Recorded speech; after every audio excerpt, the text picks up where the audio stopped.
everybody, welcome along to PSGL. This is season 33. This is the Bahrain Grand Prix, PSF1, and we're going to be in for some exciting action under the lights here tonight. My name is Jess Ball, and joining me in the commentary box once again, we have Aidan Carter. Aidan, how you doing?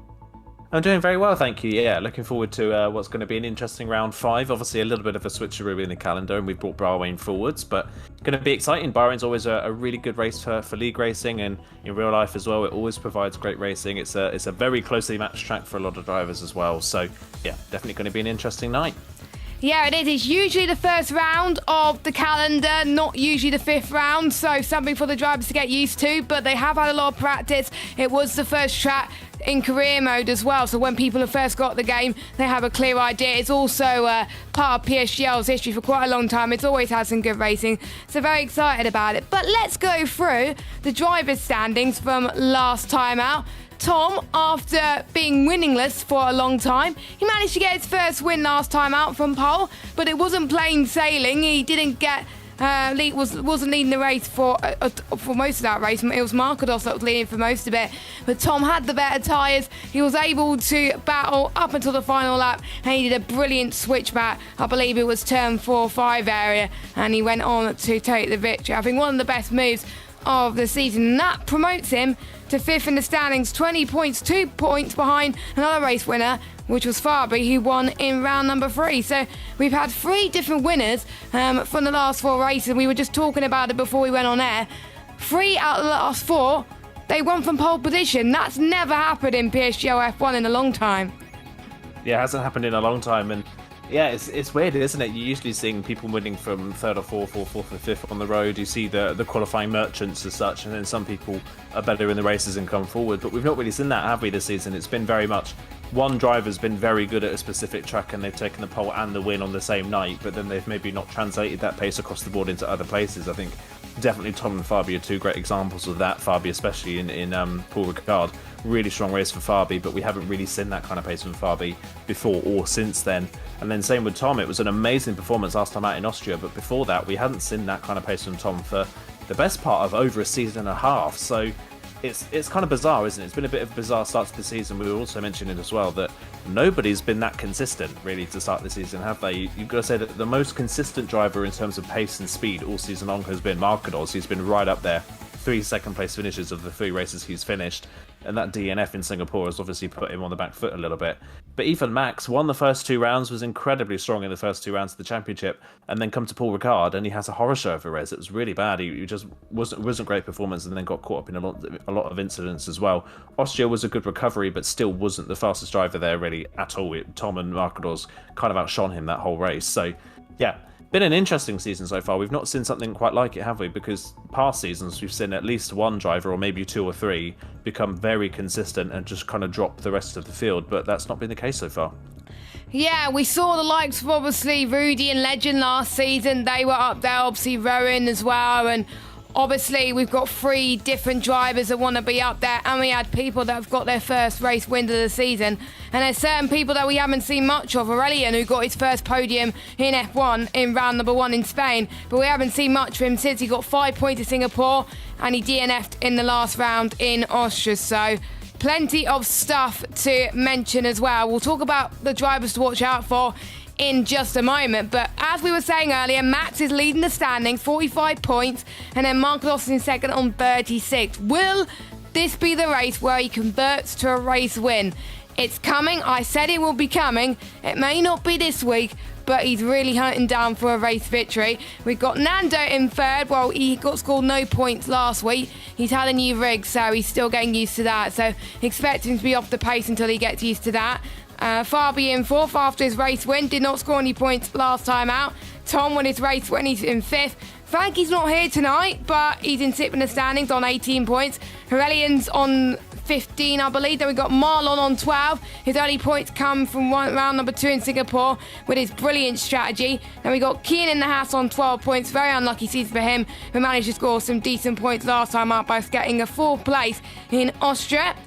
Kazizel 10th at the moment. He's flying under the radar, not scoring as many points as I would have liked him to see. And then we've got the 2 Stefanos, 11th and 12th. Then we got Volokonga in 14th. Namaya, who has done well, like who's been qualifying merges before, he hasn't been up there surprisingly. So I want him to see him perform better here. Maybe he could do a Tom and get a win today. I don't know. Harry as well in 60th. Deso still 17th. He's had pace, but he's been always involved in incidents. That's probably why he was lower down there as well. Well, we got a few drivers yet to score points out of the full-time drivers, and that is Jensen and Rowan Jensen especially, who I think got very lucky for being in F1 because a lot of people got moved over to PC. But maybe after seeing his teammate doing well last time out in Austria, maybe this could be the race where he does well. Yeah, potentially. It's kind of a shame for Jensen, isn't it? Because a few seasons ago on the previous game, Jensen was really, really fast. He maybe had he was maybe a bit error prone on the previous game, but he had the speed to kind of make up for it and had really good pace. This time around, he lacks the pace of the people in the top in PSF1 and is still quite error prone as well. So it's kind of a spiraling cycle at the moment for Jensen. He's not in love with this game. He hasn't been really for the past 2 seasons. So it's sad to see. We know he's got great pace, great raw speed under that. He's just not been able to get used to this game, and it's like you mentioned, it was kind of a shock to see him in PSF1 this season. I think, like you say, getting lucky with a lot of people moving to the PC side of things. But even now, with a lot of people that have moved up, we've had people in the field that have moved up from F4, from F3, and still Jensen hasn't got any points on the board. So yeah, I think for this season, I think this season is just about seeing if he can get points wherever he can. It's been a really rough start. On the opposite end of the other two as well, Rowan, 4 DNFs in the first 4 races, but that doesn't necessarily reflect Rowan's pace. Rowan's had good pace. He's been running in the points on multiple occasions. He's just not had the luck. He's either been involved in somebody else's incident or he's made a wrong strategy call, and that is why he's ended up at the back and then DNF'd in some situations as well. A lot of them out of frustration through being at the back. So yeah, I think Rowan, the points are coming for Rowan. He's got the pace to do it. He had quality pace last time out, so he'll definitely be up there. Jensen, though, it's definitely going to be a bit of a struggle. He definitely seems to be at the bottom of the ranking at the moment, so getting points for him is going to be a bit of a struggle at the moment. Yep, it is, and I think these two will need to step it up a gear as well, especially around the track where it's so good to watch overtakes, but it can have a lot of DRS trains. So a bit of information about the track. First season Formula 1, 2004, it was a day race, and we saw a 1-2 from Michael Schumacher. It became a night race back in 2014, where we saw some really good moments between Hamilton and Rosberg in a Mercedes, the jewel of the desert, as it were, as well. Hamilton versus Verstappen as well back in 2021. 2022, it was Leclerc and Verstappen as well. And then it was 2023 this year where the Red Bulls were running off into the distance as well. I can see up to 45,000 spectators, and it costed $150 million to construct. And actually, it's near a nature reserve and a zoo, believe it or not. So those are some interesting facts there. So we'll find out who's going to be on a lap first. I believe it's one of the Mercedes on a lap first. It is one of the Mercedes. It is Fabi, who he even said to me in his interviews when I was interviewing the drivers earlier, that is one of his favourite tracks. So expect him to do well here tonight. He feels pretty comfortable around this track, but he feels like it's very hard to nail it sometimes. So he feels like he's got to improve on his consistency, and he's got to improve on his race setup as well. That is his main goal for tonight as he heads towards turn 13 now as well. Can be quite understeery if you don't get it right as well. Again, it does depend on the setup. All you got to rely on here is your ERS, because it is really hard to overtake here. Final 2 corners. Well, you could treat it as 1 corner really, but I know some people like to treat it as 2. Fabi then up to the line, and it's a 1:27.7 for the Mercedes. Kian at the moment is fastest, 1:27.5. Rowan up to the line then, 1:27.8, and Deso at 1:27.558. And another driver who we were speaking at the beginning of the season, it was also one of his favourite tracks. So I'm expecting high hopes for some drivers tonight who think they're going to do well based on their expectations at the beginning of the season.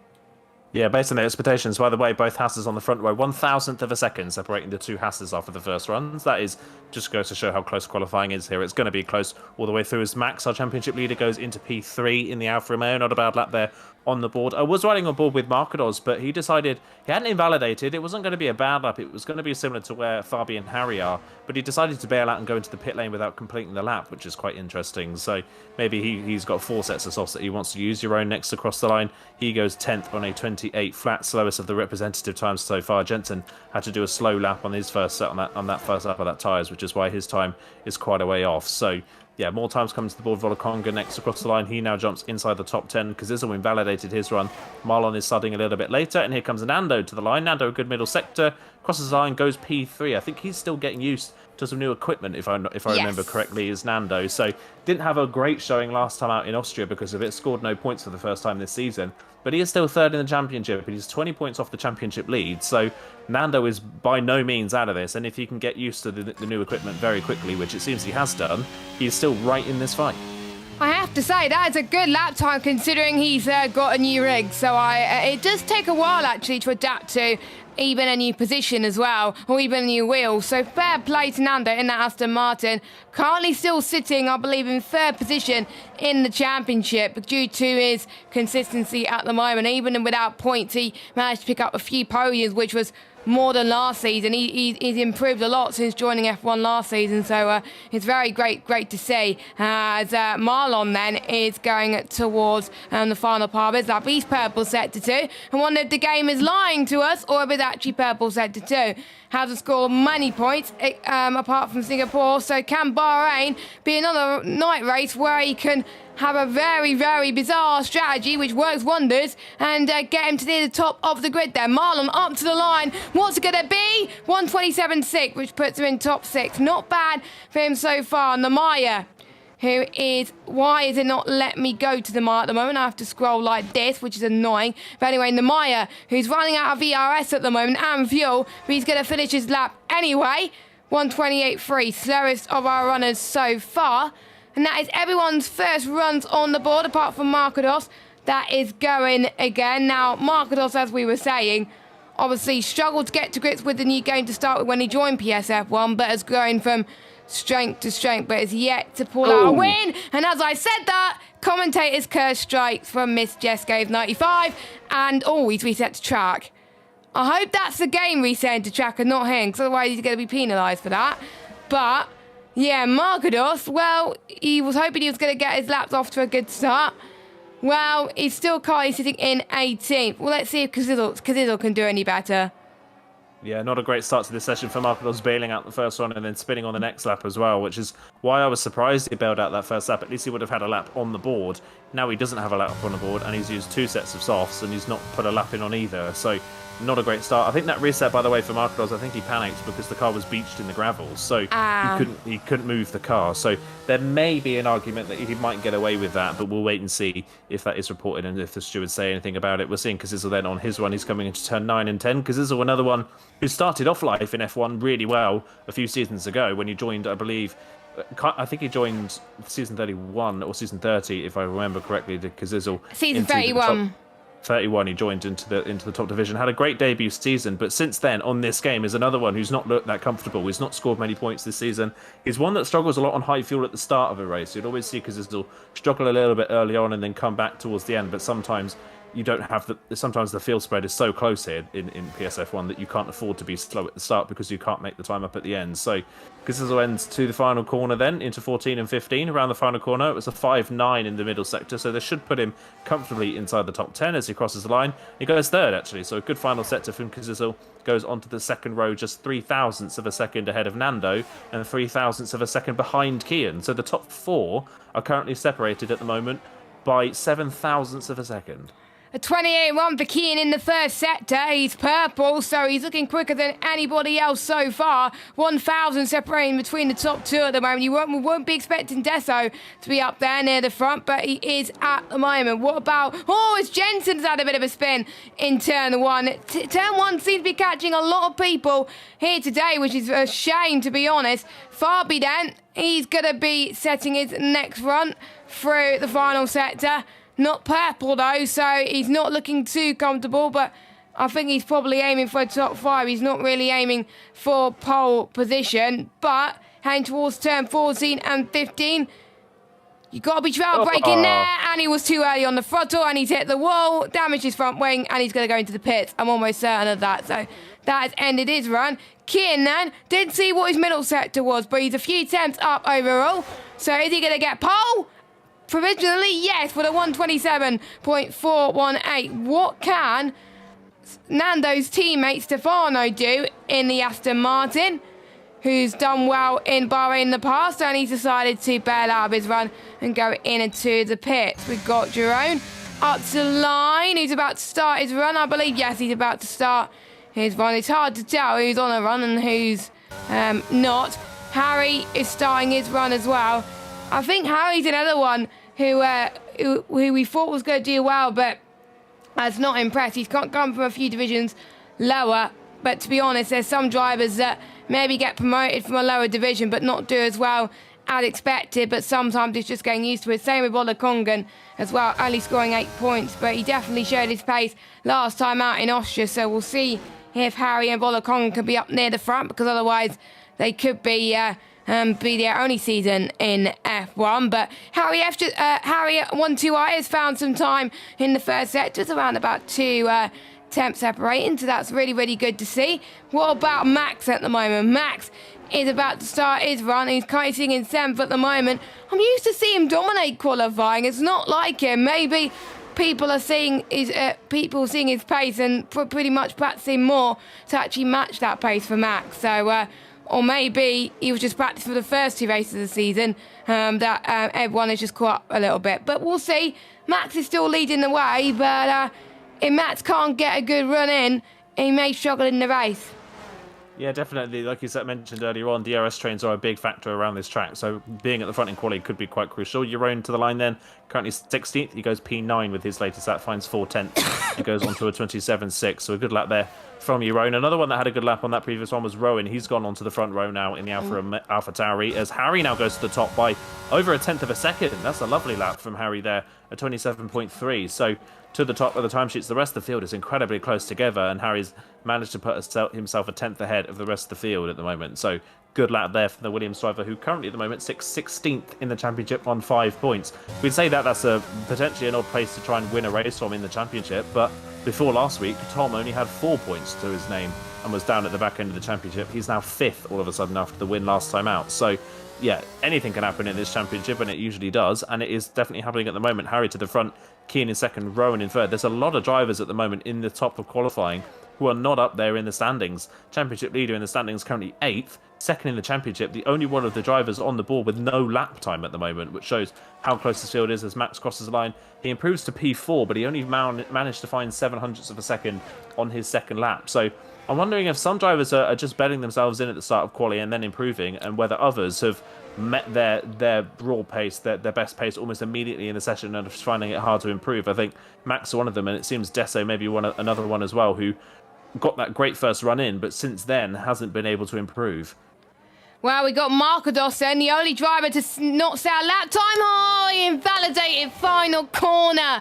Final corner is just so easy to invalidate if you go wide a little bit. So still the only driver yet to set a lap time. It's going to be like one-shot qualifying for Markados. So much pressure for the Mercedes driver, who's yet to pick up a win this season, but he's taken his time a little bit.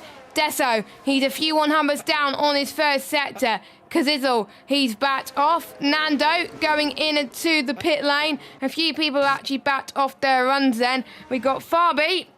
Is he on a run? It's hard to tell. We'll see what his middle sector is as he goes past into turn 12 and 13. Be careful to avoid that curb on the left-hand, on the driver's right-hand side, because otherwise it will get sent to a spin. He's on a lap, a few more numbers down, but he's got to get past some traffic first. There is an Alfa Romeo in front of him, but luckily the Alfa Romeo moves out of the way. So Fabi closing 17th, so both Mercedes not doing too well, and he's done exactly the same to what Markados has done, and has invalidated at that exact moment. So yeah, a running trend for Mercedes right now. Kazizel then, he's backed off, I believe. I did see someone finishing his run. I think it's Markados invalidated again. It's not looking good for the Mercedes, is it? No, it really isn't. It's kind of bizarre because Mercedes have been the only consistent heads at the top of qualifying this year, haven't they? Marquez has been basically in the top 4 in every qualifying session. He's only got 1 pole in the first round of the season, but he's been at the top of qualifying all the way through the season. So to see him at the back and struggling so much to not even get a lap time on the board is really bizarre. Again, I'm questioning why he didn't put that first lap time in. He didn't invalidate. The lap wasn't a bad lap time. He just decided to dive into the pits and not complete it. And now I think he might be ruining that because he's got no time on the board and is dead last. So again, I question why he decided to do that. But up at the front, Marlon improved, by the way. He's gone third on exactly the same lap time as Kian, but because Kian said it first, Kian is on the front row and Marlon is third. So again, like I mentioned, a lot of drivers who weren't featuring or who aren't at the front of the championship are inside this top 10 at the moment. Harry, like I said, currently down in 16th in the standings. Desso's up there in the top 7 at the moment. He's 17th in the championship. Kian's not had the best of starts. He's 9th at the moment in the standings. And like we mentioned, Marlon's only scored points in Singapore. It was a second place finish with a great strategy. But other than that, he's been nowhere near the points all season long. So, and Rowan, of course, P4 at the moment, has no points on the board at all. So, and hasn't finished a race yet. So there's been... It's a bizarre quali so far, really bizarre. Championship leader in 6th, second at the back of the field, third in the championship right now, currently Nando, currently 9th. So this is a very topsy-turvy grid. It's a little bit bizarre, and again proves that this season so far hasn't been about being consistent because nobody at the moment seems to be able to be consistent pace-wise. I think they're struggling with their lap times at the moment. The tyre temps are getting a bit hot as well. It is a very hot circuit in real life as well. And it kind of reminds me of sprint race as well, where things could be down the order in F2, for example. And it's about how they can climb themselves back up. I think that some of the drivers will have to experience what the F2 drivers in real life will have to experience. So, you know, it's going to be quite difficult for them. And we did see Rowan have a very good qualifying last time out in Austria, but he did get involved in a lap 1 incident. So maybe with his second chance here today in the race, maybe he can rectify and redeem himself and potentially climb himself up the order in the race, and maybe he can improve. Hopefully he's put in a little bit more practice for himself, because otherwise he will struggle a little bit with his up. Literally pretty much everybody is going out on runs. Everyone is in towards the turn 7 9 and 10 area, so it's going to be a lot of traffic. I hope there's going to be a bit of gentleman's agreement. The only one on his own is Jensen, so he's decided, you know what, I want some clean air, I want to pick up the pressure a little bit, and maybe if he makes a mistake, he can go again, but I don't think he does have time to go again, unfortunately. So I think Jensen is going to have his final run now at the moment. Jensen is hoping to score some points today. He finds the traction quite tricky, he says, but he's done well here in the past, in other leagues as well. And he didn't feel like the race went well last week, of course, but maybe he spent some time improving on his traction, so he could do well in this race as well. So sector 1, few 100s down, so not many people improving once again. Who's next on a run? We have got, I think, Rick's teammate Rowan, who's going towards the first sector. He's 3 temps up in the first sector so far, so he's improving. This could be a pole position run for him as well. I believe we got Harry who's on a run as well. He's a few 100s down on his previous run. What about Kian? Didn't see what his sector 1 split was, unfortunately, so I didn't see if he improved or not. Marquez is just starting his run. We got Fabi, who's starting sets 2 as well. So there's a lot of people that want to improve at the moment in these last stages of qualifying. Jensen, who's found a few temps in the middle sector. Let's hope he doesn't invalidate. He's got to find pretty much a few temps. That's it to get pole. That's how close it is. He's a few 100s slower than Volakongan in P15, and he got moved up from F2 last season. Jensen up to the line. He's got to have a miraculous final sector, and it's going to be a 1:27.5. P5 for the Ferrari man of Jensen. Next across the line will be Rowan in the AlphaTauri, who did well in qualifying last week, but got involved in incident. He has bottled it, and he's going into the pits, unfortunately. Next is Kian. He is invalidated, unfortunately. Next is Fabi, who's invalidated so many times in the final corner. He hasn't done it this time. Is it going to be pole? No, it's going to be only 12th position. Next is Stefano. He can only manage 17th. Next across the line will be Max. Can he get pole like he did in round number 2? The answer to that is no. Only P2 for him. He's only found 1/10 in that final sector. Marquez, I think he's going to find some time, but is it going to be enough? Only 12th place for the man who's being a qualifying merchant all season. He's going to have his lowest qualifying position of the season so far. He's either started P1 or P2. We've got one of the Red Bulls up to the line. I believe that's Marlon. Marlon has invalidated. Tom, who got pole last week, can he get pole again? The answer to that is, that is so close. 127.373. We got Aurelian, who's unfortunately invalidated. Rick, who's won in Bahrain in the past. He's not going to improve, unfortunately. Jerome, unfortunately, is in the pits. And we've got a brand new pole sitter in PSGL PSF1. And that is Harry, who's coached in P16 in the championship. And we got Tom in the P2. Can Harry get his first win ever in PSGL? And could Tom get his second win in a row? It's really, what a bizarre quali that was. That was so weird. Harry gets pole with his run on this second lap in qualifying session. Nobody could get anywhere near it in the end in their final runs. We've seen it so many times in PSF1 where people don't improve on their final runs, and we saw it again. Tom improved and Max improved, but Kian, Marlon, Rowan, Deso, Kazizel, Nando, Stefano, they all invalidated their final runs. The whole lot of them, they all made mistakes. That was a disastrous qualifying session for a lot of drivers. Jensen, best qualifying of the season by a long shot here, well inside the top 10, great for him. And what a disaster of a quali session for the two Mercedes cars. They're only 3/10 off pole, but around Bahrain, that is 12th and 13th on the grid. That is by far Merck's worst qualifying of the season so far. They've got a lot of ground to make up in the race, and for Markados, the last thing he needed was all of his championship rivals in front of him, including Tom and Max. Yes, not what he wanted to at all, but we'll run through your order then. From Harry, Tom, Max, Kian, Marlon, Rowan, Jensen, Deso, Kazizel and Nando, your top 10. Stefano, Markados, Fabi, Nemaya, Volakongan, Jerome, Rick, Aurelian and Stefano, your top 19. 4/10 of a second separates the whole grid, which I have to say is pretty much insane. But before we go to the main action here this evening, let's have a quick word from our sponsor, GT Omega.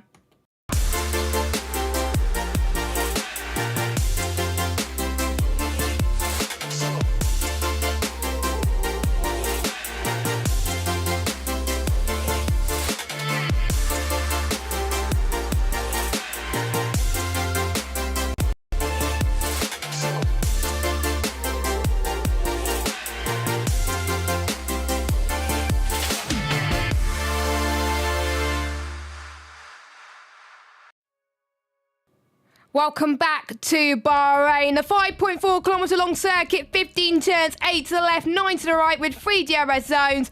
And we should be in for some great action. We had just had a crazy qualifying session, and I'm sure we're going to be in for a crazy race as well. The DRS zones fall between turn 3 and 4, and between turn 10 and 11, and 1 at the start, finish straight. The seconds are counting down. It is Harry who takes his first pole position of the season, and I'm reading in the chat as well, he was 2/10 off his PB, so that was pretty good to say that he got close to his PB in the session. Shows that he likes this track, and maybe he's hiding his expectations a little bit. No formation lap, so we are about to get underway for PSF1 round number 5 of the championship.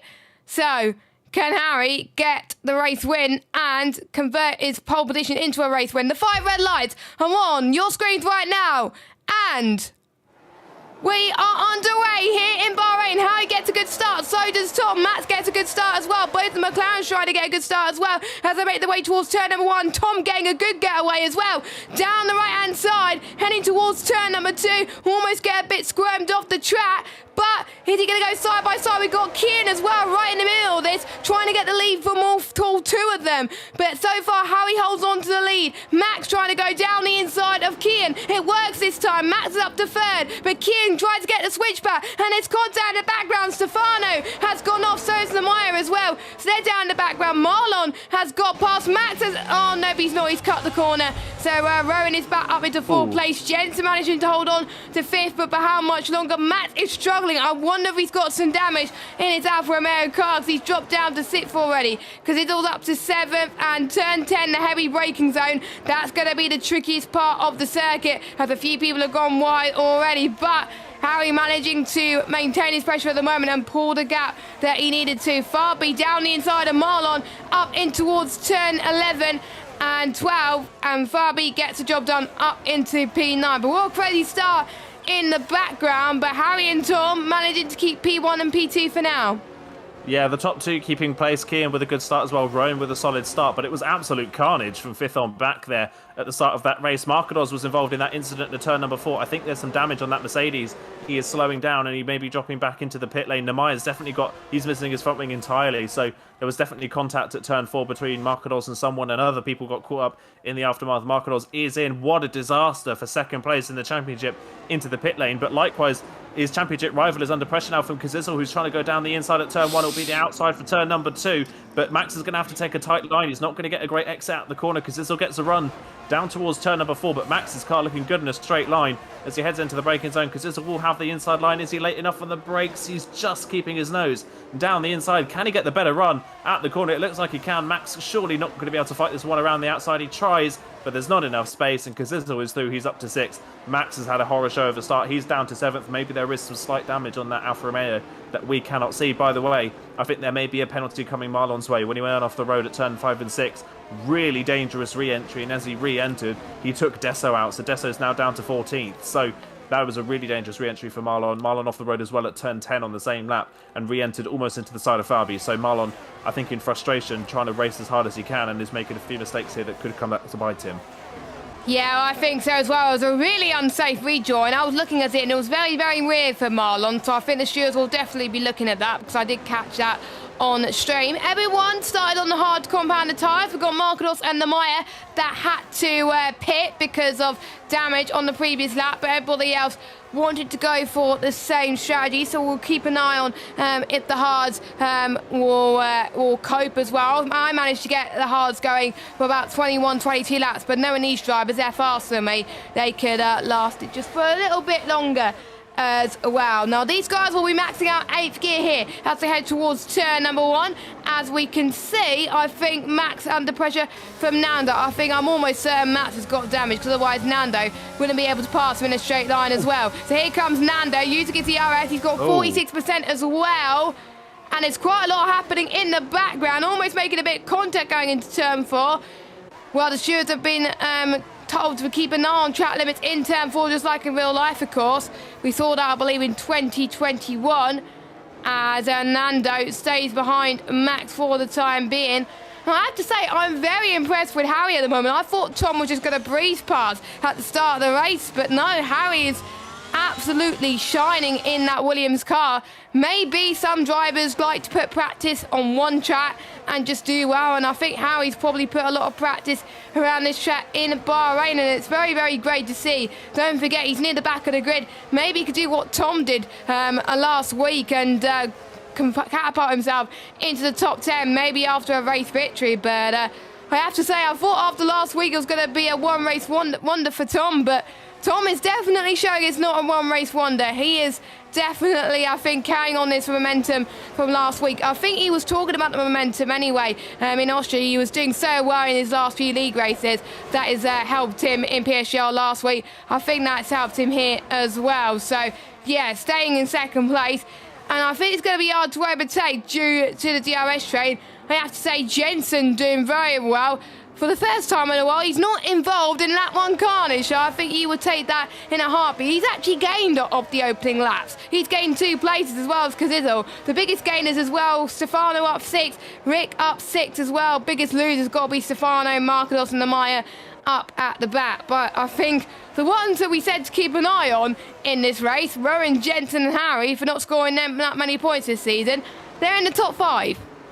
Yeah, they're all doing a good job right now, definitely. It's very interesting, isn't it? Where has this Tom been for the past 2 seasons? Because this kind of Tom could have dominated championships. Was so fast in Austria last time out, and now he's at the front here as well, while all the other drivers in the championship battle are struggling. If Max does have damage, by the way, open opportunity here for Tom and Nando to get themselves right back in the championship hunt, isn't there? Because Marcados at the back of the field, and barring any safety cars, Marcados is not scoring points today. He needs a safety car to score some points, so not been a great showing for Marcados, unfortunately, already here tonight, and we're only 4 laps in. And if Max does have damage, that's going to plague him all race long. It's very unlikely you're going to see Max go forwards in this race if he does have damage. So opportunity here for Nando and Tom especially, and opportunity as well for some other drivers who have got some good points on the board but need that little bit of a boost to get themselves in that fight. Kian, definitely one of those, currently 9th in the standings on 12 points, but he's steadily increasing his pace. He's had pace all season long but kept making mistakes in the opening rounds. He's steadily working his way forwards now as Kian, championship wise, so keep an eye on him going forwards. This could be a great opportunity for him to throw his hat in the ring for this championship as well. Other drivers we need to look out for championship wise are Fabi and Aurelian, but Aurelian at the moment having a bit of a horror show down at the back of the field in 16th, fighting Stefano, who's trying to go around the outside at turn number 3 but can't get the move done. Not sure what's happened to Aurelian. I think he may have been caught up in that incident at turn 4, but down in 16th and dropping off the back of the DRS train at the moment. Yeah, I think Aurelian since round number 1, as I was saying, has dropped off a little bit, which is a bit of a shame because he was a champion contender at the start of the season, but maybe, again, there was just one race he was practicing for and that's it, but maybe he's got a race where he's working towards to get a good result. So we'll have to wait and see for Aurelian, but he's getting 2 places, hasn't had the worst of races so far, but I think he might have got involved in that contest early on as well, but he may have got away with a bit of damage as well. But I have to say Nando was looking ever so close to being passed by Marlon on the previous lap as well, but Marlon I think has just got some good pace straight line speed wise. Could we see the first overtake of this session? And with the DRS train we'll have to wait and see. I think Marlon has been the one, obviously he's probably going to be under investigation, but it's probably not going to be looming under his head at the moment. He's got to focus on the race because he may have to try and increase that gap to make sure even if he does get a penalty, he can still stay ahead. But Nando trying to get past Max then, heading towards turn number 1. Down on our right-hand side then he goes. And can he keep his line? Oh, he goes off the track. Marlon almost took advantage of that, but I think Max was very happy that Nando didn't get past. But I think Nando just went too deep into the braking zone, missed his braking point, and he lost so much time to Matt, and that's allowing Marlon to try and attack on Nando, but to no avail, unfortunately. Don't forget in PSGL, the top 10 score point, and it is very different point scoring system. First place gets 16 points if you win the race. Second place gets 12 points, third place gets 10 points, fourth place gets 8 points, and 5th place gets 6 points, and so on and so on. And we will know in around about 6 or 7 races time who will become the PSGL PSF1 champion. We could see an overtake from Marlon in this lap. No, we cannot at the moment. And I have to say the only people who have not gained or lost places so far are our top 2, but they're just being a bit patient. Tom's not using his ERS at all. Harry's not using that much ERS either. Kia's not using any ERS. Rona's using a lot to try and stay in touch with these guys. So I think the top 3, because a lot is happening behind them, they don't need to worry about burning some ERS. They're just, I think, waiting until maybe the pit stop phase to try and get some moves done. Oh, yellow flag, that's Marlon. That's had enough, Aiden. Yeah, Marlon, a spin coming out of turn number 15. It was a bit of a pinch point for qualifying. We saw both Mercedes make a mistake there, and now Marlon won to have had a spin. That is such a shame for Marlon, but a bit of a disaster race so far from a great quali. Now down to the back in 17th, and he's going to send it on Stefano at the hairpin in frustration, and Sam straight into the side of the McLaren. So Marlon really needs to calm it down. He's making some mistakes here just out of pure frustration. It's going to give him penalties for the next race if he's not careful. So yeah, Marlon's season really not going well at all since that podium in Singapore. It's really fallen off the rails. What that has done is promoted his Red Bull teammate Volakongan into the points now, so he gets that 10th place spot as it stands. So yeah, it's all settling down just that little bit. The top 3 looking, you've got to say, the top 3 looking comfortably faster than the rest of the field. Rowan is still well within DRS range, but he's using that ERS to stay with the top 3. Whereas, like I say, Kian and Tom don't have to use any to stay where they are, and they are looking more than comfortable. Jensen's having to use a bit. He is teetering on the edge of losing DRS to the top 4, and if he does lose DRS to the top 4, that's kind of the top 4 battle done, barring any sort of safety car, isn't it? You're just going to see the top 4 disappear, especially with the amount of DRS straights you see around this track. But it's not like Jensen's under that much pressure yet again in the opening phases of a race, because this all doesn't look all that comfortable on the high fuel. We've seen it all season long. He qualifies decently well, but then in the early phases, he struggles to keep comfortably within the DRS range and has to use a lot of ERS to stay within that range. Comes back later in the race, but at the start, it just seemed to cost him. And again, he's used the same amount of ERS as Jensen, and it's not on the back of him that much. He's still comfortably within DRS range at the moment, but he's not far away from teetering away. As here comes Fabi in the background, going for a move on Nando down the inside into turn number 1. Nando's going to try and break late around the outside, but he's got nothing to fight with. Fabi had so much more ERS to play with. Nando's derating nearly already down the pit straight, so Fabi is suing up into 8th, and whilst one Mercedes hasn't been able to recover from a rough qualifying in Marcados at the back, Fabi is now starting to recover from 13th up to 8th. Yeah, I have to say, it's a very good race for him so far, and points means a lot of pride for him as well. And I think that's what he's just aiming for as well, to improve his consistency. Marlon is in the pit centre. I believe he's making his first stop. He's going to hope a safety car comes through in order to stand any chance for him coming back into this race right now.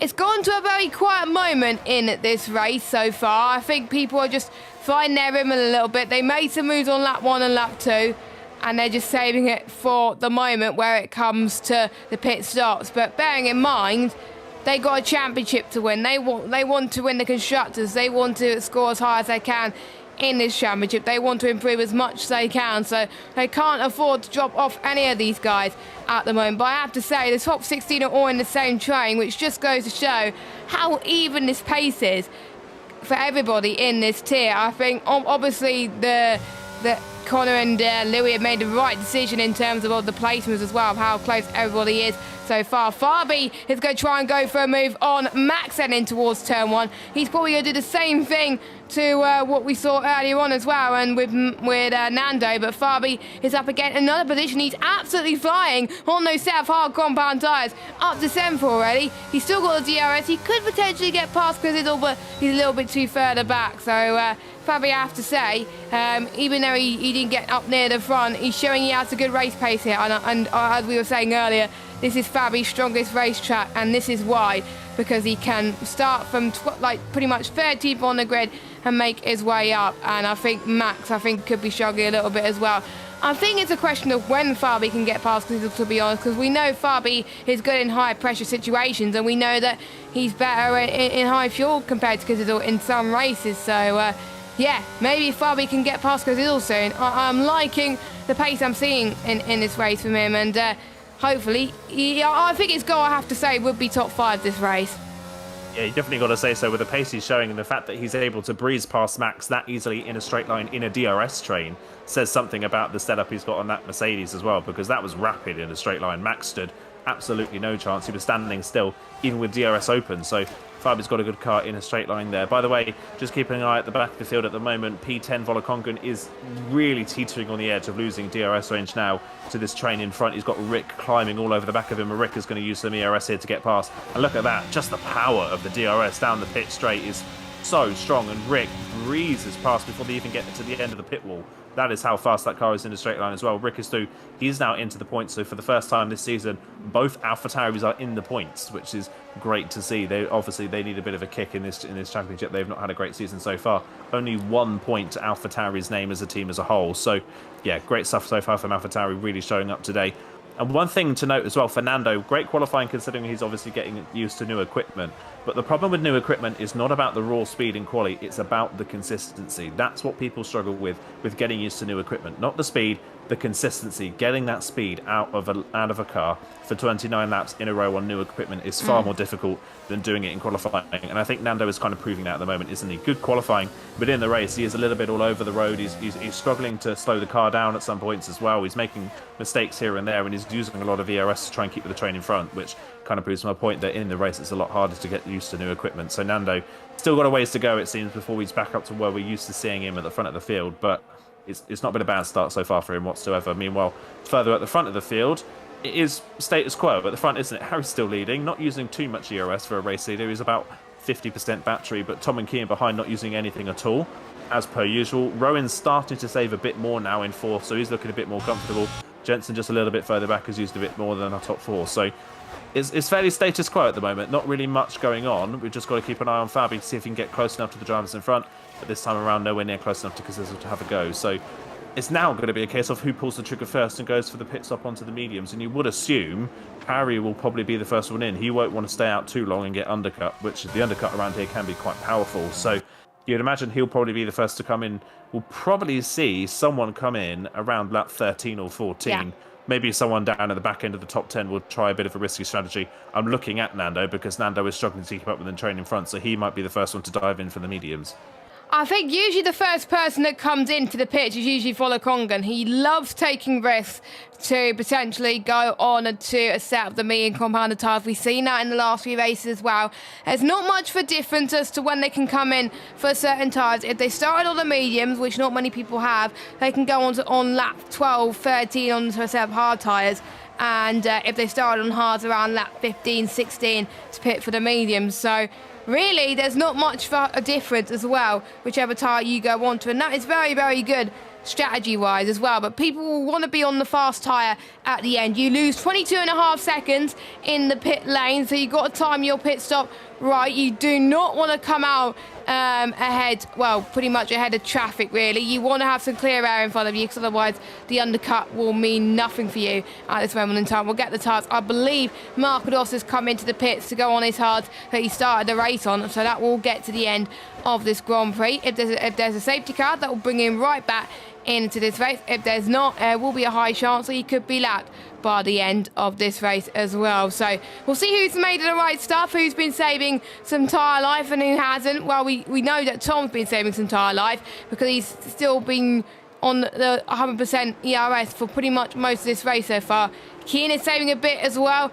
We definitely know Jensen is pushing, but he's still doing a really, really great job to keep ahead, because this is the Jensen that we really wanted to see come alive in this race so far. And by the way, guys, if you want to check out our title sponsor, GT Omega, the link is in the description. You can use the command @ GT Omega, where you can get 5% off all GT Omega products by using the code PSGL. So check them out.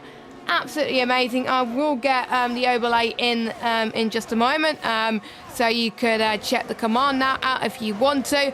So yeah, if you think about upgrading your cockpit, make sure you go on GT Omega and find out a little bit more information. So we're seeing people starting to drain their battery a little bit more as we're going into the pit stop phase. I think Graham being one of them, he was quite comfortable earlier, but now he's draining a little bit. We'll see if Tom would want to at the moment as well. I think he's quite happy being in second place at the moment. He was happy with his race win. I think Tom is just looking for his consistency. And consistency, as we were saying the last few seasons, consistency is what helps you win championships. Yeah, it definitely is. And like we mentioned earlier on, nobody so far has been consistent in this championship. And at the moment, that continues to be the case, because the only one that has shown consistency is Markados, and he's currently last. So it's been a bit of a topsy-turvy first half of the season at the moment. By the way, Harry is starting to burn some ERS, so that suggests to me Harry is thinking about a pit stop in the next couple of laps or so. So keep an eye on the Williams driver. He's usually another one that comes in very early for pit stops, but that's usually because he's outside of the top 10. He's in a very different position this time around, leading this race from the front. So going to be an interesting one here to see what Harry can do, but you kind of get the sense that Tom and Kia are just waiting for the moment to pounce, aren't they? They've still got over 90% ERS in their back pocket, and they're comfortably sitting behind Harry. So you kind of get the sense that when Harry pits, Tom and Keane will go a lap longer, burn that ERS advantage that they've got, and potentially overcut him while he warms his tyres up. So yeah, there's going to be a bit of a brawl coming out of the pit lane here once they put on the medium compound tyres. And if they do start to come in at the end of this lap, does anybody go long and wait maybe another 4 laps and then come in for the mediums and hope that whilst other drivers on the mediums are fighting, they can make up the time at the end of the race on better mediums? That'll be the crucial thing. One thing to note at the back of the field, Nemaya versus Marlon. Nemaya's tyres 11 laps old, Marlon's 5 laps old, but Marlon is nearly a second a lap faster than Nemaya, so proving that there is quite a big pace drop-off potentially in those medium compound tyres the later they get into their run. As we've got our first driver in, was that? No, never mind. That was just my eyes deceiving me. Oh, never mind. I think we have got a car into the pit lane. It's an Alpine. It's Aurelian and Stefano that are in. Yeah, they are in from the back of the field. I thought Favi was coming in. I think he moved over and thought about it, and then he decided not to do it because he saw no one else doing it, so he stays out. But Aurelian and Stefano, first ones in from the very back of the queue. Not a surprise. I think if for these two, back of the queue, not really anywhere near the points. They've got to throw something at it and hope it works. Well, they've got nothing to lose at the end of the day. If there's a safety car, that will ruin it. But they can have some clear air for a little bit and try and fight for position. And maybe the ones near the front will be hoping for a safety car. Just look at that train on the mini-map. There's pretty much from first down to 14th. So There could be chances something could go wrong for one of the drivers, but the majority of the drivers are keeping it clean so far. So hopefully we will probably see some great undercut strategies. I'm keeping an eye on certain teams as well. If I was a Ferrari, I would split your strategy. You do not want to double stat in a track like this because you're going to lose so much time. So ideally, the one who is highest on the track, which is Tom, he gets priority. He can decide whether he wants to come in this lap or next lap, and then obviously Jensen would follow suit. So if Tom doesn't come in this lap, I'm almost certain Jensen will come in this lap as well. If neither doesn't come this lap, then I don't know when they're going to come in, but we'll obviously have to wait and see. Someone's coming. That is Kaziddle that's coming. That is really early out of the front lot. He wants to get rid of some traffic. Same with Max as well. Rick is in, I believe. Yeah, Rick is in. Stefano is in as well. So they're pulling on the trigger nice and early. But will it work, or will their tyres start to die towards the end of the race? We'll obviously have to wait and see. So medians for all of them till the end of the race. And you can see Marlon is already setting purple middle sectors at the moment. So he is starting to push to try and close in on a few drivers. But yeah, I'm surprised Harry hasn't come in because he's burning a lot of VRS, maybe for no reason. Do you think maybe that Tom was starting to increase his pace a little bit? That's probably potentially why Harry is using a lot of VRS, knowing that Tom is trying to catch up. But who knows? You're even starting to see Tom using a bit of VRS now. So I wonder if it's the time for people to come into the pits. But meanwhile, out of the ones who just pitted, Kaziddle up in front, the ones who pitted earlier on first, like Stefano and Aurelian, Aurelian and Stefano, for example, didn't quite work out. No, they didn't really gain anything in the end. Aurelian's right back where he was, right behind Stefano, and Stefano's now 2 seconds behind Rick, so it hasn't really paid off for them. Who it has paid off for, though, is Rick, who's managed to get himself within DRS range of Max, so that will be a big benefit for the AlphaTauri going forwards. Max has added DRS range to Kazizzle as well. Any of the leaders coming into the pits, Harry's in, Tom stays out, Kian stays out, Rowan's into the pit lane, Jensen is into the pit lane as well. Fabi stays out for another lap. Nando is in. So we've got 3 drivers staying out on the track. Make that 5 because Volokongan and Desso have stayed out as well. Desso's going to go for the move down into turn 1 on Volokongan as well. He'll get the move done on the Red Bull who doesn't fight it. Desso up into 4th trying to recover from that lap 1 incident he had with the other Red Bull with Marlon. So yeah, Tom continues on. Kian continues on. You can already see Tom down to 50% ERS. He is burning that battery to try and do the overcut on Harry who comes out of the pit lane in plenty of clean air. But look at Kazizzle coming down the pit straight. He's got a jump here potentially on Jensen. He was behind Jensen before the pit stop phase. He's had a good outlap.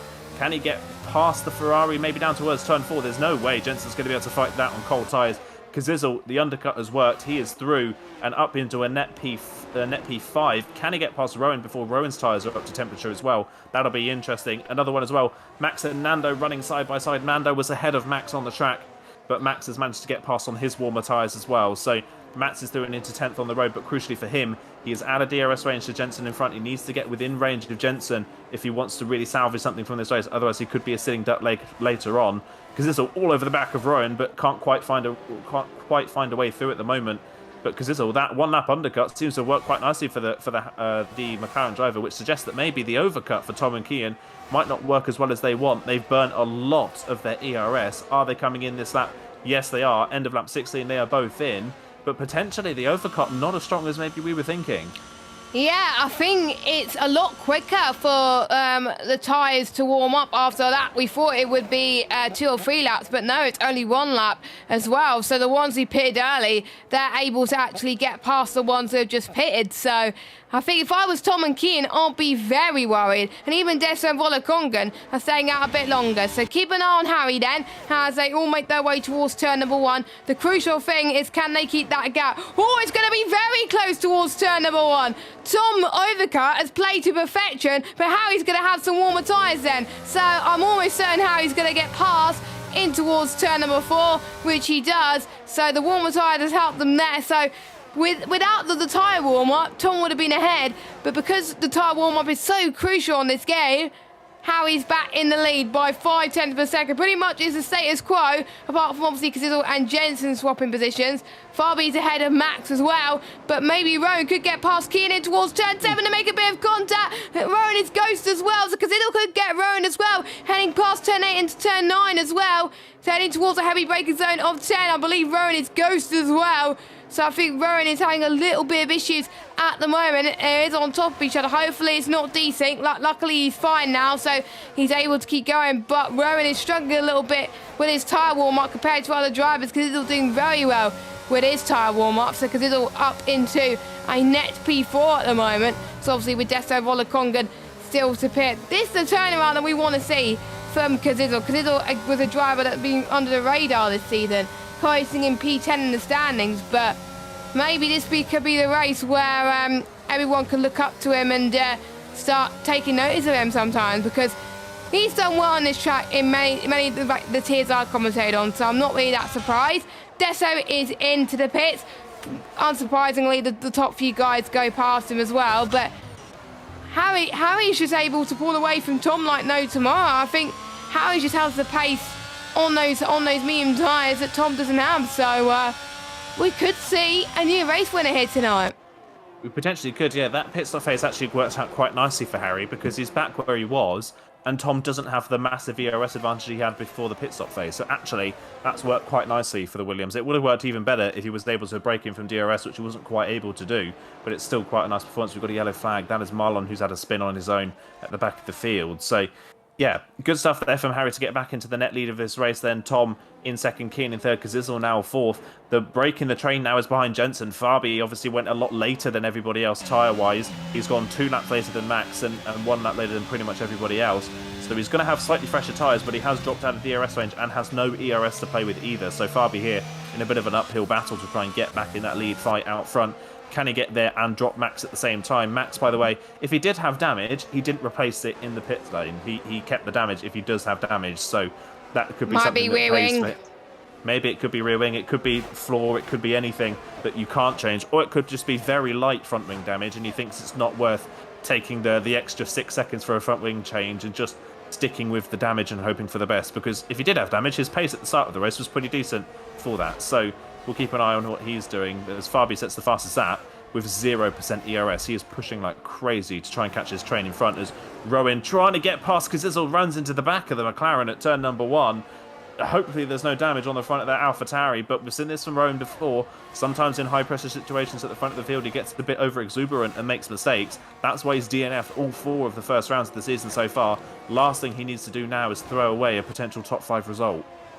Yeah, one of the early drivers, pretty much 2 of the drivers not to score points this season is running in the top 10. And you don't want to be the only driver not to score points and bottle it. So it's all about not taking risks for Rowan. And you would rather probably finish 7th place than bin it. But he's got to be defending. He's got to be playing the Sergio Perez type role at the moment, even though he's not in an AlphaTauri at this moment in time. But we do have 11 laps to go of this Bahrain Grand Prix. If you are enjoying this, don't forget to leave us a like and hit that subscribe button and hit that bell if you are new as well. And I'm surprised, I think Volakongan has not come in yet. I was watching a race yesterday where someone was able to stay out until I think about the last few laps before they got a puncher. Hoping for a safety car. Unfortunately, a safety car did not come out and the race was pretty much ruined. So I think that's what Volakongan is hoping at the moment. But everyone else is so close together. And it's not really that long before Harry closes up to Volakongan. It's safe to say right now as well. Rowan still on the back of Cazzizzle, the closest person to a move so far, running on the back of Stefano actually. Let's watch that battle heading towards turn number 1. There we go. Relian gets past Stefano in that Alpine. Very easy move as well. DRS up into 12th place, but I think Stefano does have the DRS here, but he doesn't have the straight line speed to carry him through and get them moving to turn 4. So I think straight line speed is powerful around these sets of corners because that is where you can get the overtake done. But yeah, with 10 laps to go of this Bahrain Grand Prix, still the order pretty much stays the same with the top 3 right now. But all things could change. We could get safety cars. We could have people spinning it out of nowhere. We could have anything. Yeah, we definitely could have anything. Volakongan is a weird one, isn't he? Because you mentioned earlier on, he's usually one that takes a risk and goes early. He's done the opposite and gone very late, which is really bizarre. But Actually, if you look at Volokongan's lap times, he's matching his personal best. And on that previous lap, he was only 3/10 slower than Harry. So his pace at the moment in the lead, with no ERS and no DRS to help, is actually pretty good, is Volokongan's pace. So keep an eye on him. Is he going to go for just a really fast one on the mediums, or is he going to go for softs? He's gone for another lap, which suggests to me Volokongan is coming in for a set of softs at the end of this race, always hoping for a safety car. Either way, I don't think a safety car is that likely around a track like Bahrain, so I think he's potentially going for a set of softs. But again, on that lap, he was only 4/10 slower than our race leader, and our race leader's already 4/10 off his personal best. So, and Volokongan is still close to matching, if not better, in personal best lap times. So keep an eye on Volokongan at the end of this race. He may drop down to the back of the train, but he could have a huge performance advantage at the end of this race that he could benefit from. So not over yet for Volokongan. It's a bold strategy. And this is what we like to see, isn't it? We see it a lot in PSGL that there's kind of a format as how you run these races. You start on the hards, you pit about the halfway point, and you go to the end of the race on the medium compound tyres. As your Rowan's had a spin out of turn number 3, unfortunately, in the Alpine. Yeah, it's the PSGL F1 races tend to be very formulaic in their strategies, and we see not really many differences from it unless it's raining. But this is a very different strategy from what we've seen from anybody so far this season. So even if it doesn't work, fair play to Volokongan for trying something different. I like people going bold and trying something different, because you never know if there is a safety car. He could have pretty much come out in the lead of this race and be on softer tyres. You never know what could happen with Volokongan. He was the F2 champion from last season, but to be fair, he's not dropping off massively on those hard tyres just yet. So maybe he's just doing a bit of a tyre saving as well, or maybe he's just very, very quick in general on the hards, which is very, very good to see right now. But he's definitely going to go on the softs. Otherwise, there's no point in him staying out for that long, and he's staying out for another lap. 1/10 off his personal best. That I have to say is pretty incredible. Anyone else dying to go for some moves right now? No, they're still all being very, very patient. It's been a very quiet race from a lot of these guys at the moment. Bill Tech in the chat saying Volokongan is his GOAT, and he's happy that he's doing well at the moment. But don't forget, you will lose about 23 seconds in the pit lane. I'll just check the gap from himself to the light of the top 10. He is going to drop into around about P16. It's cut up a range if he pits now. So he's probably going to praise the safety car gods, because otherwise he's going to be out of the points. But yeah, I'm very happy he's tried for it anyway, even if he's not going to get any points. But who knows? He could try and get the fastest lap, try and see it for anybody. But the field is bunched up even more. Tom's getting close to Harry. Keane's getting closing up to Tom. I think we will see some last-minute moves in the closing few laps as well. I think Tom may use his ERS towards the end. So will Keane as well. Not everybody's on 100% yet. Even Harry is trying to use the DRS to try and stay ahead of Tom, and I think Tom is definitely pushing. He doesn't want Harry to get his first win. We all want to see Sorrel take his first win, but we all want to see Tom get his second win in a row. We don't mind what we see, as long as we see some good battling nonetheless as well. And I have to say, Tom is always a good mover in last lap battles, and I wonder if he's going to save it all to the last lap again like he did last week. But yeah, it would give us a panic attack if we saw that, and he might lose my voice again. But here comes Tom then.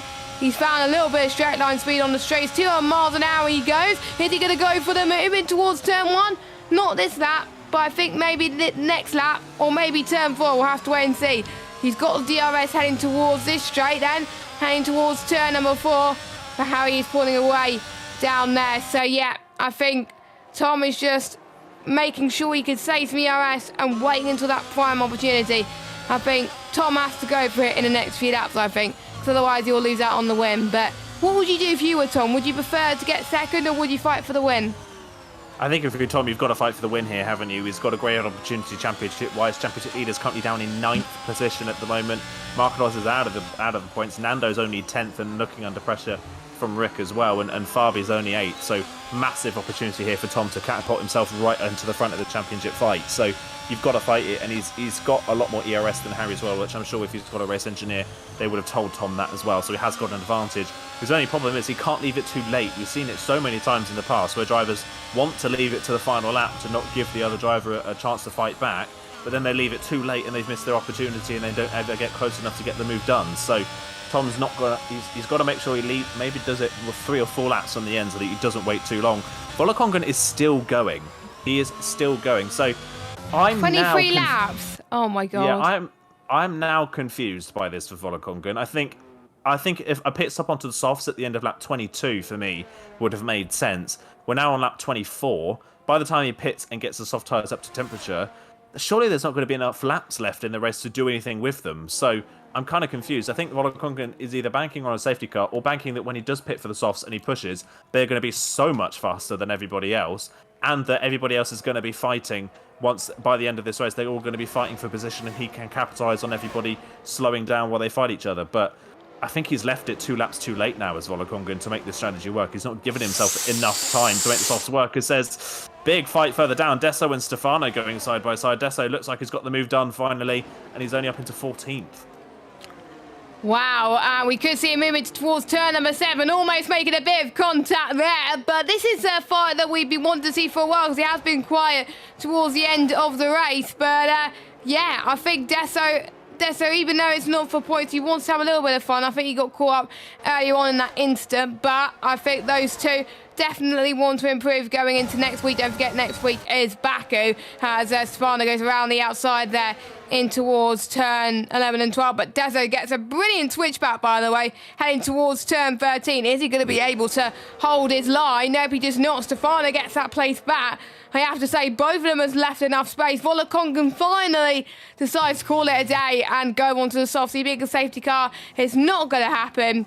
So he comes in and he's going on to the soft compound tyres, but he's going to drop way down out of the points, unfortunately. It was worth the risk, but unfortunately the drivers, well, pretty much all the drivers, are keeping it clean. At the moment, touch wood, for the first time this season, we've got all 19 cars that have started the race that are going to finish the race, but Deso and Stefano are still fighting for P13.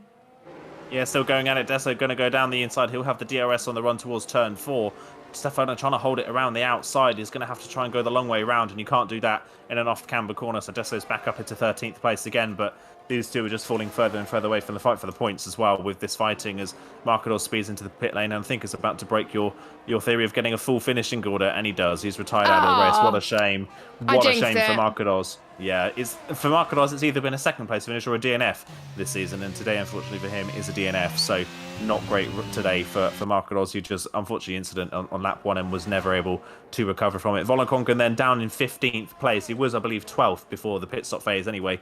He was out of the points anyway with this, but again, I think he's left it 2 or 3 laps too late, because by the time he crosses the line, there's only 4 laps left in this race now. So even if he's a second a lap faster, he's only going to get up to 13th as it stands. So yeah, I think he's left it 2 laps too late to make the strategy work, sadly for him. At least 2 laps too late, sorry. So we'll see what he can do from here, but yeah, it hasn't paid off, sadly. I think he should have gone maybe to lap 20 and then put mediums on and had mediums that were 5 laps younger than everybody else, and he would have had a lot more pace. As we come to now 4 laps to go, and still no one looking for a move yet. They're all sitting patiently. No one's thinking about it at the moment.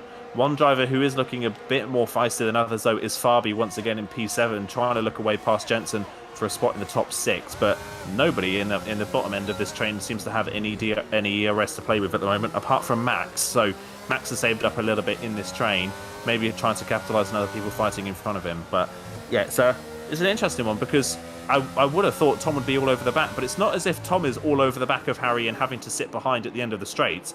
Harry's best part of 7 or 8 tenths ahead of Tom for the majority of the lap. So at the moment, Tom's not close enough to get to past Harry by the end of the straight.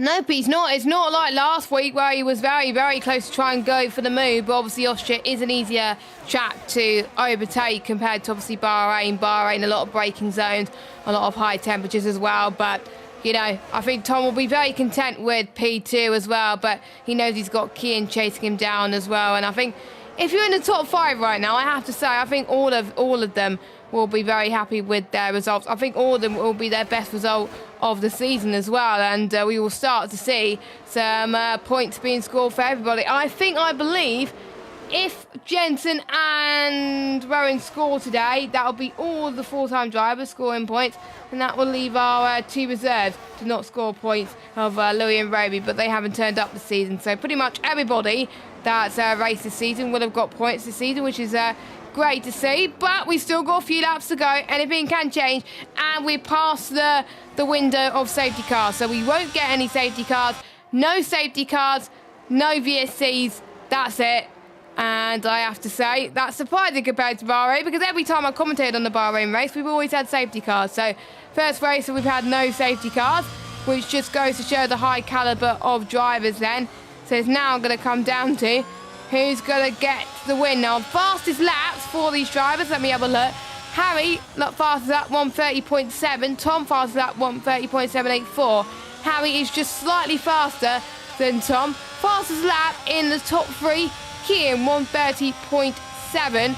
But Fabi's fastest out of anybody in the top 10, 1:30.4, and it's still in 7th. So imagine if he would have qualified higher, maybe he would have been challenging for the win as well. But again, still some valuable points nonetheless as we head towards the end. But this is what we were talking about. Tom's found some pace here. He's got to use the DRS. This is the final few laps where he's got to make it count. If he doesn't go for the move in the final few laps, then maybe kiss his victory goodbye, and maybe he's going to try and ruin the possibility of if you get pole position, you get the win. He's going to try and go for it in towards turn number 1. There's a yellow flag as Marlon, I believe, that's spun in the background, but here comes Tom down the inside into turn 1.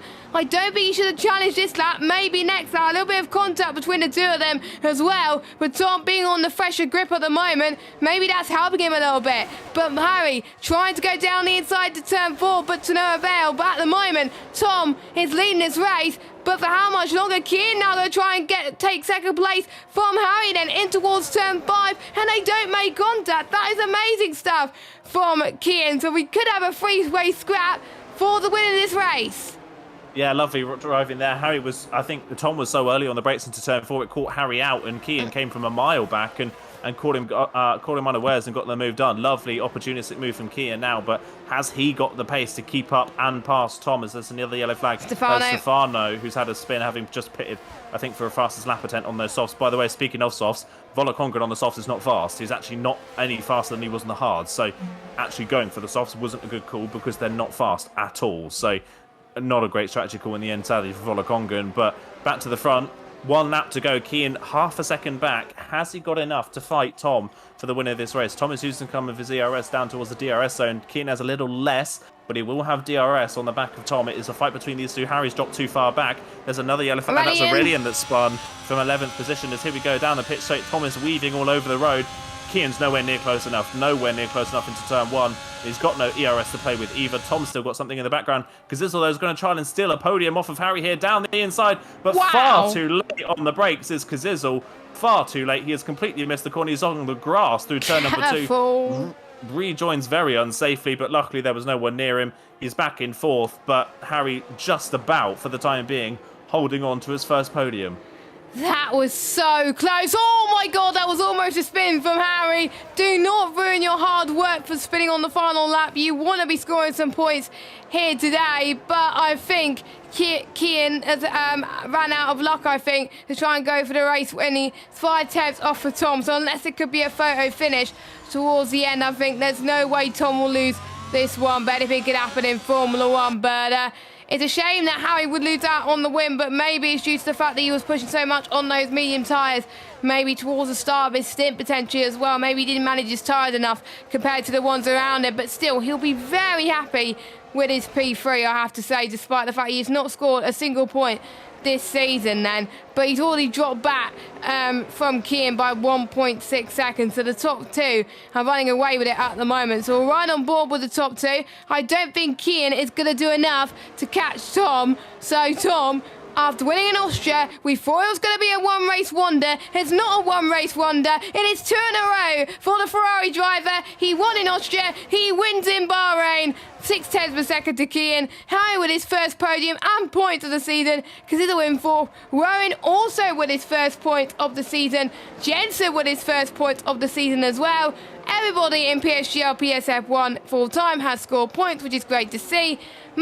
Max in 8th, Nando 9th, Rika scored 1 point as well, so he's on 2 points.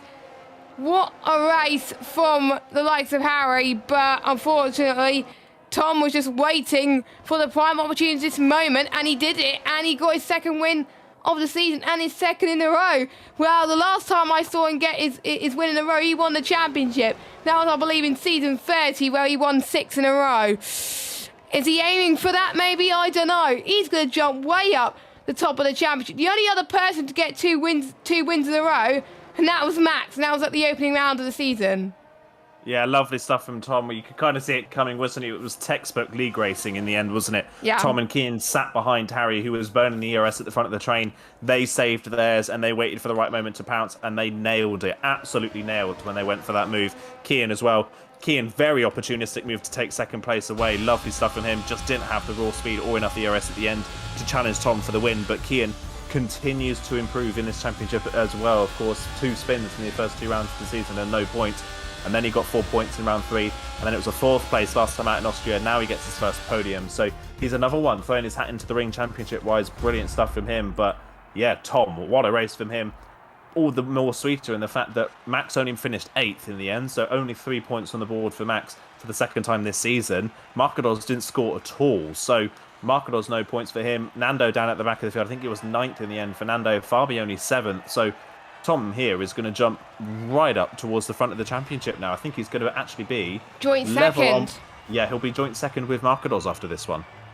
Yes, I have to say, bring it on for the championship. We thought that Tom was going to be out the championship, but it just shows having 2 really good results are definitely proving themselves. But hopefully he's not going to have the luck that Max had after his first 2 rounds of the season. But we'll have to wait and see. But you can see the consistency that Tom's had so far. Tom was confident going into this one, and it showed. Tom wins from Cian, from Harry, from Cadizzle, from Rowan, from Jensen, from Fabi, from Max, from Nando, and from your top 10. Stefano from OP in 11, Desta in 12. For Lekongan, his gamble for a safety car did not work, but he tried to go for the fastest lap. He didn't have good pace, unfortunately. Stefano, though, gets the fastest lap from FER. Then we got Jerome in 15th. Marlon in 16th, Nemaya 17th, and then we got 2 DNFers, Aurelian and Marcados. I believe Aurelian will still be classified because he's a lap down, but Marcados won't. So technically we'll have 1 DNF, and we got quite a few drivers of the day as well. A few drivers getting their first points of the season. Tom with his second win as well. Fair play to Harry though for getting pole position and still managing to get on the podium. Usually a man like that would be worried under the pressure, but he managed to hold his head under the pressure and managed to score some decent points today. Yeah, I think we kind of knew all race long. I think Harry didn't quite have the same race pace as we saw from the likes of Tom and Cian, but held on to that podium either way. Really good result and far better than we've seen from Harry really at any point this season. So brilliant stuff from him, get his first podium of the season, and hopefully that gets the ball rolling. We talked about it with Tom last week that this championship is all about momentum and building that momentum.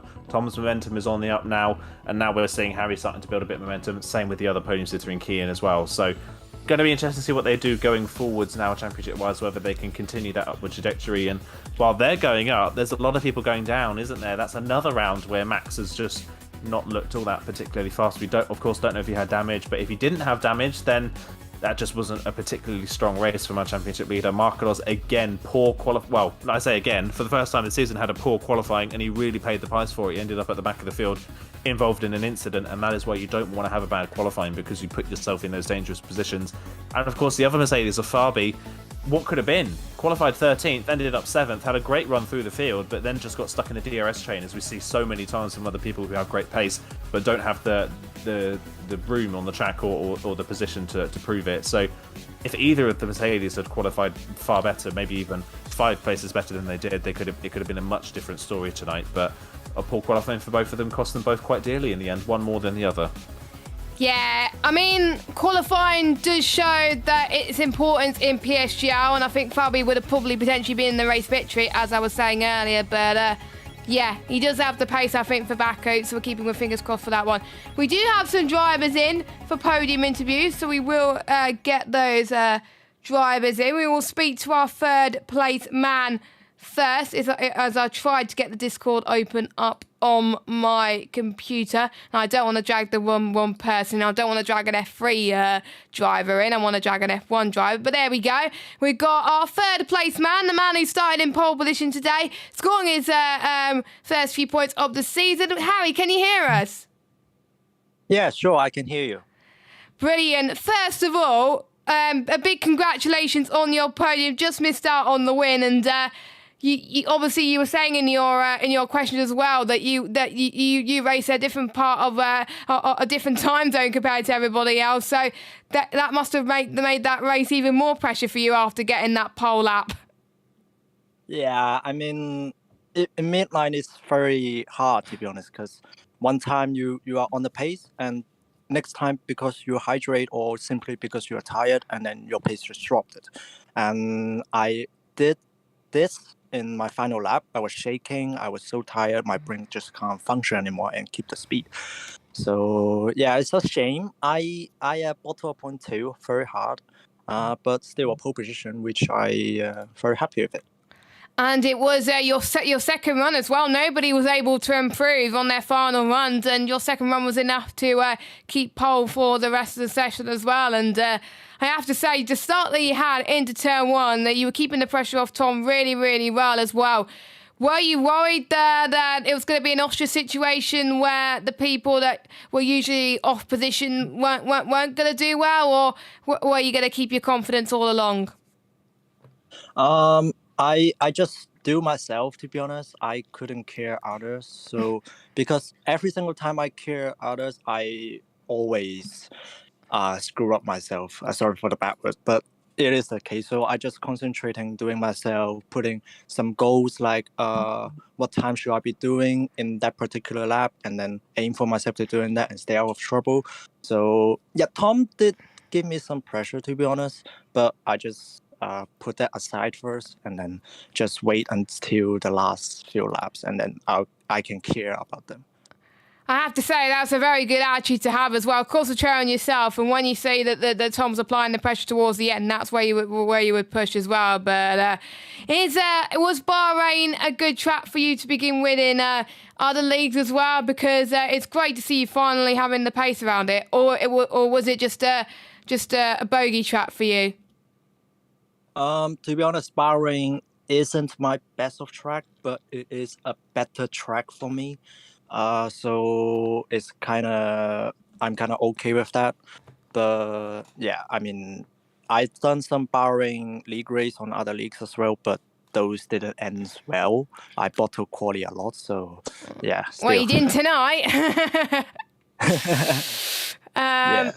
So yes, it's kind of a mixed bag for you, Dan, and I think this will be one of your highlights. I think of Bahrain, I have to say as well. And do you think you're going to carry this momentum for the rest of the season? Are you going to try and get more podiums, or do you think this will be the only podium that you get this season? To be honest, I will give my best shot, because it's never easy in my time, to be honest. I bring this out again, but I always give my best shot, trying to be the first ever, probably a Hong Konger to ever win the race. Wow.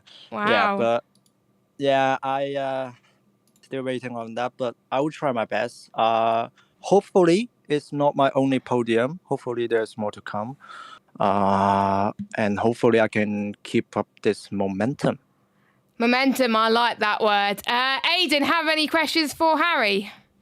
Well, congratulations, Harry. A couple of milestones completed tonight. First pole position in F1 and first podium as well. So congratulations to you. Only the only milestone left really now for you to get is that first race win, which we obviously we'll have to wait and see if that does come. Next time out, Baku. How are you feeling about Baku? Is it a good track for yourself? Is it a track that you're not too fond of? To be fair, to be honest, I am not a fan of Baku, and I'm not typically fast on Baku, given my experience in last year's game. I haven't driven on that track this year games yet, so I didn't know. So probably again, like I said in the question, just don't expecting anything. That will make me a bit pressureless. Yeah, definitely better going in with no expectations and then surprising yourself if it does go well. So that's definitely one. And just so that everybody is aware, what is the time where you are currently right now? What is the time that you're racing at the moment? It's 4:23 a.m. in my Tuesday morning. Yeah, and I got school 4 hours later. So oh my god, I'm not sleeping. I'm not sleeping. Absolutely crazy. You are mental. Well, I that puts even more of a tick on that performance. I, 'Cause th- I how think you're I doing think that I at think 4 in the another, morning. another person that does that is Jack Humphreys, who used to race on PlayStation. Now he's on PC. He's Australian, so he raced quite early as well. But I think you topped that, Harry, by racing even earlier. So yeah. That is incredible. That is to be able to do that in 4 in the morning. I don't think I could function. I barely function at I'll 9 be in the morning. asleep. So yeah, I barely function when it's time to get up for work. So yeah, that's amazing. But yeah, congratulations, Harry, on your first podium and your first pole position in F1 as well. Thank you. Hope everyone remembers me after this race, because We will. yeah, it's one of my hopes. So. Yeah, thank you. I can't sleep right now. Oh, I suggest you do get some sleep before school then. So yeah, well done, and we'll let you get some rest. Thank you. Cheers, guys. Have a good night. You too. Right Yep, then, thank you can tell he was buzzing after that one, but we may as well, for some reason, has not let me drag Tom in for some reason. I swear it was allowing to let me I'll give drag it a in. try. Oh, no, don't worry, I got it. For some reason, it didn't work. Now it is. But now we're hearing from a man that we heard from last week. Wasn't expecting him to hear him this soon. 2 weeks in a row. Another race victory for Tom once again. Tom, can you hear us? Yeah, hello? Tom, were you expecting that race victory after getting that win in Austria? Well, I don't know. I quite like Bahrain, so I was hoping to be fighting for the win. And last season I was hoping to win as well, but, I got taken out there, so I was a bit nervous tonight. But, yeah, I'm happy to win again. Yeah. I don't mean to be, ego, but I had a feeling that I'd be, up there today, because Bahrain I just quite like.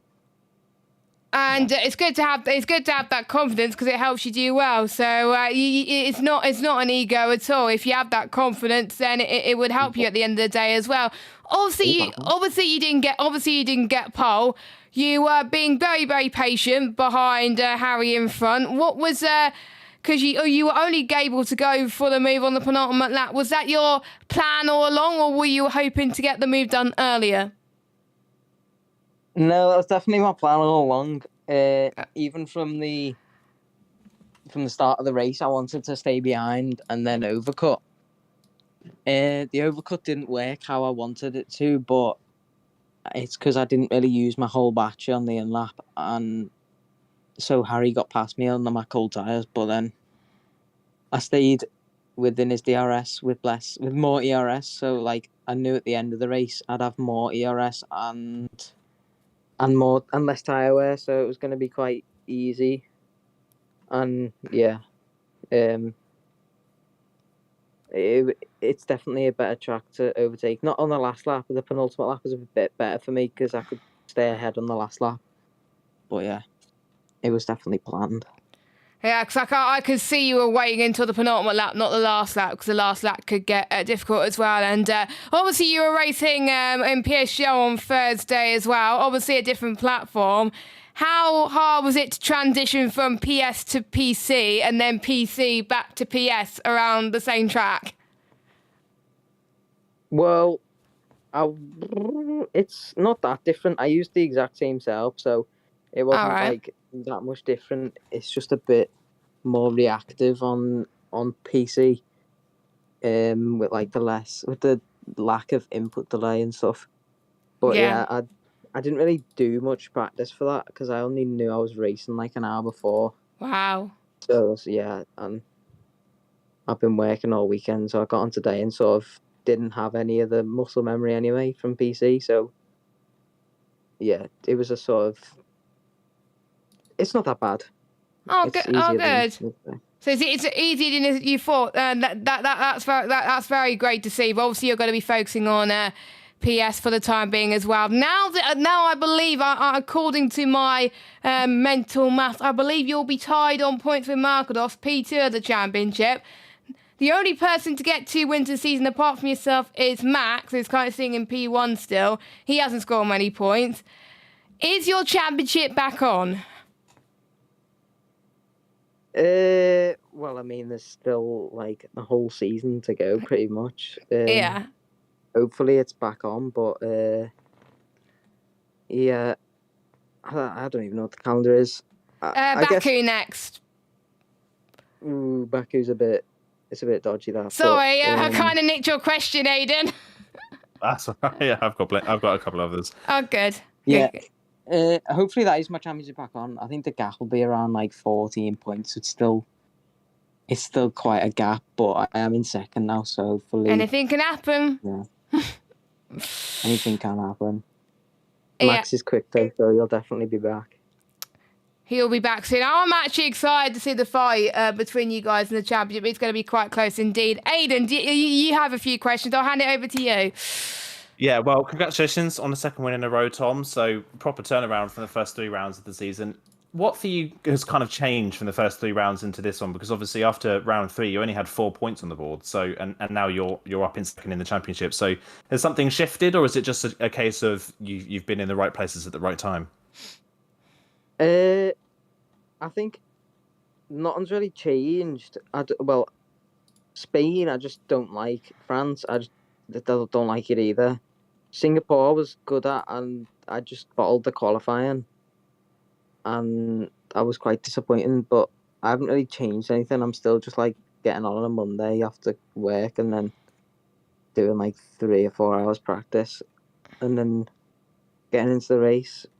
But Austria was different. I had a lot more practice for Austria, but this week I didn't have as much practice. But I think the momentum from last week sort of helped with that, and hopefully I keep that momentum next week. Although Baku I've not touched in a while, so I'll have to practice a bit more.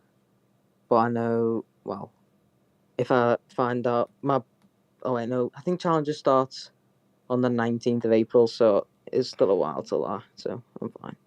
Yeah, that's definitely going to play a part, of course, with this championship as well as challenges and all the people competing in that. But we obviously mentioned Baku's a bit of an iffy track for yourself, but I think it's, by the sounds of what other people have said, Baku's a bit of an iffy track for everybody. I don't think anybody particularly likes Baku, so you're definitely not in the minority of people that dislike Baku as a circuit. So I guess what's the aim for Baku then? If it's not a track that you think you're going to do particularly well at, or it's not a track you enjoy, is it just a case of trying to get some solid points on the board, or do you still think you can fight for the win? Well, completely honestly, if I get back up to speed at Baku, it's probably my best track from like F1 2020 and 2021. Like my first 2 PSGL poles both came at Baku in F4 and F3. Oh. And but I literally the last time I did that track was like, I might not have even been on this game. So, but I don't think anyone's done it because none of the big leagues have had it on the calendar. So yeah, it's definitely not a popular one with other leagues. Is Baku, and it's not a popular one with drivers. So any leagues that use a voting system for tracks, they don't tend to particularly vote for Baku. So yeah, going to be interesting for that one, definitely for Baku. And then obviously you mentioned as well that you raced in PC for back in on Thursday. Is that a plan going forwards? You're going to be competing in PC a lot more, and is that a plan maybe for future seasons, or is it just something just to a little bit more fun in the week? I don't know, because that was my first race on PC on this game. Yeah. And my PC is like not very good, and I had quite a few issues during the race. So I don't know how. I don't really want to commit to that because then we're left without like. I just like the stability of PlayStation and knowing it's gonna work every time I turn it on. I feel the same, Tom. I feel the same. like on Thursday, my upshift just didn't work, but I've never had that issue on PlayStation. So yeah, I'm definitely gonna stay on PlayStation. Yeah, but definitely. I don't know, maybe anti-cheat and stuff like that. Maybe PC is just the way to go. In the end, potentially, but yeah, definitely wait. I'd say definitely wait until you know that the stability thing isn't going to be an issue for you going forward. To say, and if you're still getting success on PlayStation and you're still enjoying it on PlayStation, then there's definitely no need to move just yet. So, but yeah, that's definitely something potentially to look forward to over the next game cycle or a game cycle after that. So we'll wait and see. But yeah, congratulations, second win in a row, brilliant stuff. Thank you. So that was our podium sitters. I don't think we're going to hear from Kian unless Kian is waiting in the rating room. No, Kian is not waiting in the rating room. So unfortunately we won't hear from Kim, but quite a quiet race from all involved, I think, for the Bahrain Grand Prix. Not a busy one compared to previous PSGL races, but sometimes you get races like that. But it's about how you come back from it and the strategy as well. But no safety cars, at least, and at least some of the drivers put on a good show, and it was a great battle for the lead at the end. Yeah, it was a good battle for the lead. I think that's just kind of I think Bahrain is like the epitome of league racing now, really, of F1 league racing, of what it's become, hasn't it? Because it is all about DRS training and waiting for the right moment. Everybody within a queue, everybody very evenly matched. So I think that's just kind of what you tend to see from tracks like Bahrain. Other tracks that are similar are kind of Austria. We've seen that in the past with tracks like Austria as well. Silverstone, the more traditional, like more permanent circuits, you see that kind of racing now quite commonly. So I think that's why it tends to be a little bit more quiet, is when you get to the street circuits or the more individual circuits that you tend to see these differences. And we are heading to one next time out in Baku, which obviously, by the sounds of the two people we've spoken to, is not a favourite track for a lot of drivers. So I think Baku will be a little bit different in that sense. We may see a few DRS trains, but I think we're going to see definitely a bit more field spread, especially in quali. It is a long circuit. It's a difficult circuit to master as well, and it's a track you really have to compromise setup-wise, because there's a lot of low-speed corners. But then, of course, you've got a 2-kilometre flat section from the end of the lap. That's the turn one. So yeah, Baku's going to be an interesting one, and it's the first time I've commentated on Baku for a long time as well across any league, so going to be really interesting to see how these drivers cope with the circuit. I think it's the first time I've commentated on Baku on this game. I don't think any leagues have decided to be like, you know what, let's put Baku on the calendar. So yeah, I think I always hate it as a driver, but I like it as a commentator, because it sometimes brings out the best or the worst in people. But of course, we'll have to wait and see. So we're going to wrap up the stream now, since no one else wants to speak to us. So thank you guys so much for watching. Make sure you like this video, hit subscribe, hit that bell if you are new. Follow us on Twitter and Instagram at PremierSimGL. Make sure you check out our title sponsor, GT Omega, 5% off all their products by using the code PSGL at checkout. Link in the description. You can use the !GT Omega command in there as well. Follow us on Twitter as well. Join our Discord as well. Don't forget, if you're on PC, if you want to sign up for the last few races of PSGL Season 33, make sure you go on to our Discord for more information. And next round is Baku on Thursday for the PC Leagues, but we'll be back on Monday at 8 p.m. for the Azerbaijan Grand Prix for PS Tier 1. So for myself and Aidan, see you next week. Have a good evening. We'll leave you with our title sponsor to wrap it up. Bye-bye.